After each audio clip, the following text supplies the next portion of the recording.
নেপালের আদিকবি ভানুভক্ত আচার্যের জন্মদিনে চিন্তনে শ্রদ্ধা। সাহিত্য সমাজকে প্রতিফলিত করে, আবার সাহিত্যই সমাজ বদলের হাতিয়ার। একজন সমাজমনস্ক লেখক তার কলমের জোরে একটা গোটা সমাজকে নাড়িয়ে দিতে পারেন।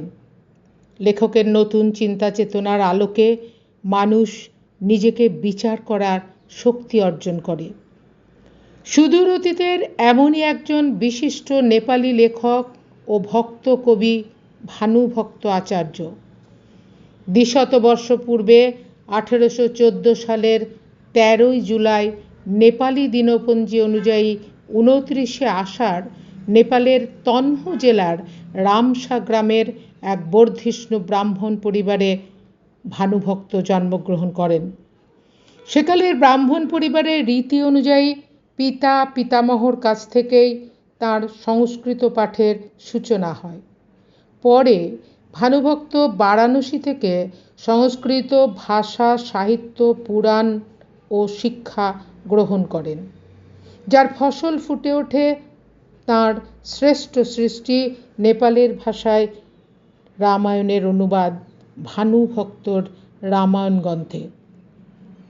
সংস্কৃত রামায়ণের ঐতিহ্য বজায় রেখে কবিতার ছন্দ এড়িয়ে গানের সুরে বাল্মীকি রামায়ণের মূল ভাব ও মর্ম উপস্থাপন করে কবি সাধারণ মানুষের বোধগম্য নেপালি রামায়ণ রচনা করেন। সহজ আঞ্চলিক ভাষার অনুবাদে কবি কৃত্তিবাসের মতোই ভানুভক্তর রামায়ণের রাম, লক্ষ্মণ, সীতা অনেকটাই হয়ে উঠেছেন নেপালের ঘরের মানুষ। আর এখানেই ভানুভক্ত হয়ে উঠেছেন নেপালের প্রিয় আদিকবি। সেকালে নেপাল সহ দক্ষিণ এশিয়ার সাহিত্য ছিল মূলত লোককাহিনী নির্ভর, বেশিরভাগই মুখে মুখে প্রচলিত।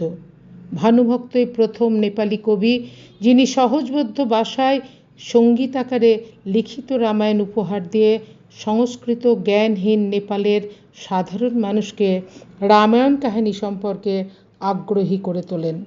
সেই অর্থে ভানুভক্ত প্রথম ভক্তকবি তথা নেপালের আদিকবি। নেপালের মানুষও তাদের আদিকবির দৃষ্টিতে রামায়ণকে আপন করতে সক্ষম হন। রামায়ণের অনুবাদক আদিকবি ভানুভক্তের অপর বিখ্যাত রচনা শ্লোক আকারে লেখা দেশের প্রধানমন্ত্রীর প্রতি একটি চিঠি। আপোসহীন কবি পারিবারিক নৈতিকতা ও আমলাতন্ত্রের বিরুদ্ধে কথা বলার অপরাধে কারারুদ্ধ হন। বন্দিকালে কারাগারের অপরাপর বন্দীদের দুর্দশা তাকে মানসিকভাবে হতাশ করে তোলে। তিনি নিজের এবং অন্যান্য বন্দীদের মুক্তির আশায় কলম ধরেন। কবির পত্রাঘাতের ফলে কবি মুক্তি পান, কিন্তু তার জীবদ্দশায় এই রচনা প্রকাশিত হয়নি। 1868 সালের 23শে এপ্রিল আদিকবির মৃত্যুর পর মতিরাম ভট্ট 1887 সালে এই চিঠি প্রকাশ করেন। ভানুভক্তের অপর একটি বিশেষ উল্লেখযোগ্য সামাজিক রচনা ঘাসি।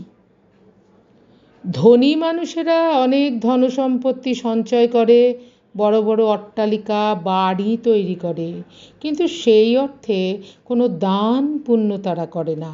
মৃত্যুর পর তাদের নাম কেউ মনেও রাখে না।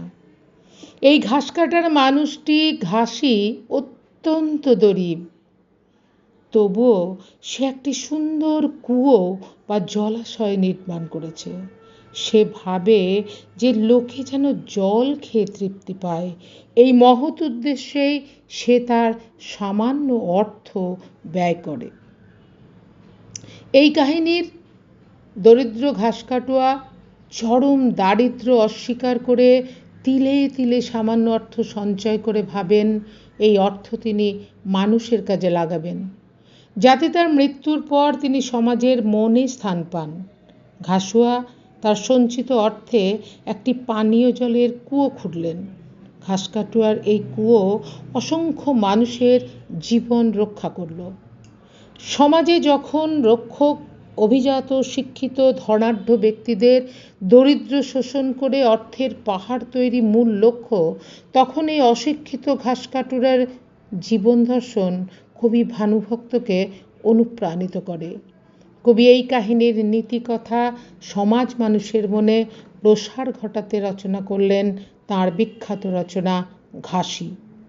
মাত্র ৫৪ বছরের জীবৎকালে ভানুভক্তের যে রচনাগুলি নেপালি সাহিত্য ভাণ্ডারকে সমৃদ্ধ করেছিল তার মধ্যে আরও উল্লেখযোগ্য কয়েকটি রচনা হল অমরাবতী ও কান্তিপুরী নগরী, বধূ শিক্ষা, ভক্তিমালা, মা ভানুভক্ত ইত্যাদি। আদিকবি ভানুভক্ত সৃষ্টির প্রভাব লেখক হিসেবে তার সমাজ সংস্কার নেপালের মানুষ শ্রদ্ধার সঙ্গে আজও স্মরণ করে। ২ শতাব্দী প্রাচীন এক কবির প্রতি শ্রদ্ধা জানাতে নেপালের সাধারণ মানুষ এবং সরকারি উদ্যোগে প্রতি বছর ১৩ই জুলাই সাড়ম্বরে ভানুভক্তের জন্মদিন নানান অনুষ্ঠানে পালিত হয়। নেপাল ছাড়াও বিশ্বের যেখানেই নেপালিদের বসবাস সেখানেই ভানু জয়ন্তী নেপালি লেখক, কবি, ঔপন্যাসিক ও অন্যান্য চিন্তাশীল ব্যক্তিত্বদের কাছে একটি অন্যতম সাংস্কৃতিক দিবস হিসেবে পালিত হয়। দার্জিলিংয়ের চৌরাস্তায় ভানুভক্ত আচার্যের মূর্তি প্রতিষ্ঠা ও নেপালি ডাকটিকিট প্রকাশ করে নেপাল সরকার তাদের আদিকবির প্রতি সম্মান প্রদর্শন করেন। শতাব্দীর পর শতাব্দী একজন লেখক কবির মর্যাদা প্রমাণ করে কবির কলম নিছক নিজের জন্য নয়, সমাজ পরিবর্তনে অসি অপেক্ষা মসির জোর অধিক একথা নেপালের মতো ক্ষুদ্র দেশে শতাব্দী প্রাচীন কবি ভানুভক্ত আচার্য প্রমাণ করেছেন।